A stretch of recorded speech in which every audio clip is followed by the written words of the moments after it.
di rekan-rekan media, kita sudah mendengarkan bagaimana kondisi kebijakan moneter terakhir, kondisi sektor keuangan terakhir, yang pada intinya menunjukkan secara makro kondisi sangat stabil, terjaga.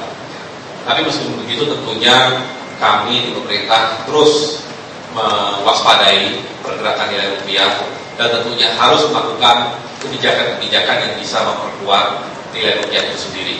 Ya, tapi tentunya bukan kebijakan hanya sekedar intervensi yang dilakukan oleh Bank Indonesia. Nah, mungkin yang saya ingin sampaikan secara agak detail dari sisi kebijakan fiskal, karena Anda semua tahu di APBN asumsi nilai tukar ada 12.500. Ini bisa saya sampaikan bahwa setiap pelemahan 100 rupiah dalam kurs kita, dalam nilai tukar kita, itu justru akan menciptakan tambahan surplus di anggaran. Ya, setelah melihat selisih antara tambahan penerimaan dari migas dan pertambangan, ya, royalti dan bagi hasil migas, dikurangi dengan tambahan pembayaran bunga utang. Ya, selisihnya itu adalah surplus tambahan, surplus ke anggaran. Ya, jadi untuk menjelaskan bahwa pelemahan kurs ini tidak membahayakan anggaran. Ya, kalau kita bicara resiko fiskal 2015, resiko itu lebih kepada target penerimaan, ya, penerimaan pajak. Nah, khusus untuk rupiah, mungkin saya ingin sampaikan kebijakan pemerintah secara menyeluruh supaya rekan-rekan media lebih paham. Pertama, kalau kita lihat penguatan rupiah, kami melihatnya penguatan rupiah ini harus dilakukan melalui dua cara. Cara yang tidak langsung dan cara langsung. Apa yang saya maksud dengan cara tidak langsung dulu?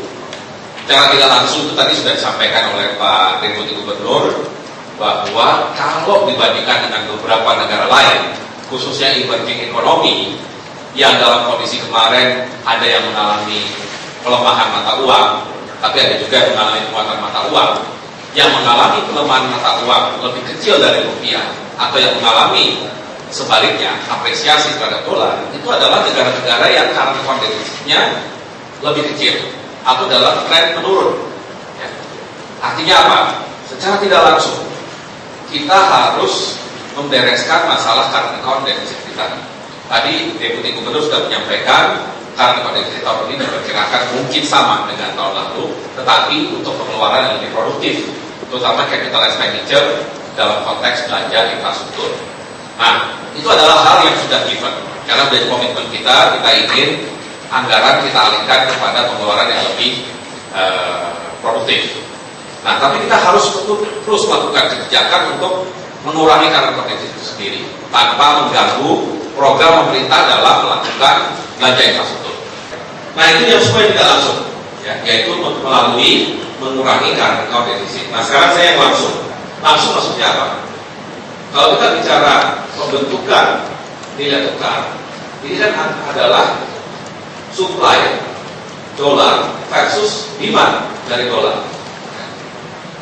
Jadi kalau demandnya tinggi tapi selama supply cukup, harusnya kurs itu stabil atau menguat. Kalau supply cukup, nah berarti kita harus lakukan dua hal: apakah supply yang diperkuat atau demandnya yang dikendalikan.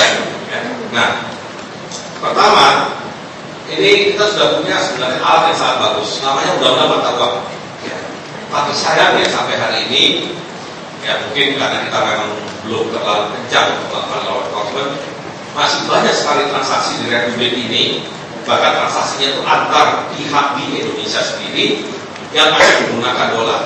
Bukan hanya dolar quotation, yaitu untuk menyatakan berapa harganya, tapi kadang-kadang the real transaksinya, transaksi nyatanya itu juga harus menggunakan dolar, ya, menggunakan mata uang kertas dolar. Nah, ini yang sangat menyulitkan dalam konteks mengendalikan demand terhadap dolar.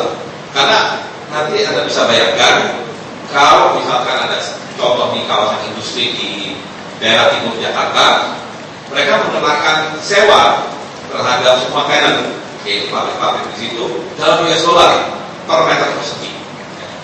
Bayangkan kalau harus bayar, kemudian bayar dalam dolar. Makanya dilakukan apa? Anda kan harus tukar rupiahnya ke dolar. Berarti hari itu akan terjadi permintaan terhadap dolar meningkat karena sesuatu hal yang tidak produktif. Ya, kita nggak impor nggak apa, kita cuma bayar jasa yang ada dalam negeri.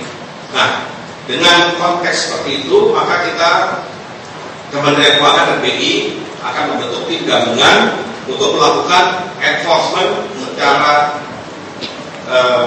besar-besaran terhadap pelaksanaan undang-undang tata uang. Ya. Salah satunya kita akan buat call center nasional. Kenapa? Kalau baca undang-undang tata uang, yang berlaku adalah delik aduan. Jadi kalau ada orang mengadu bahwa ada orang mencari sesuatu dalam dolar atau meminta pembayaran dalam dolar, maka bisa diadukan.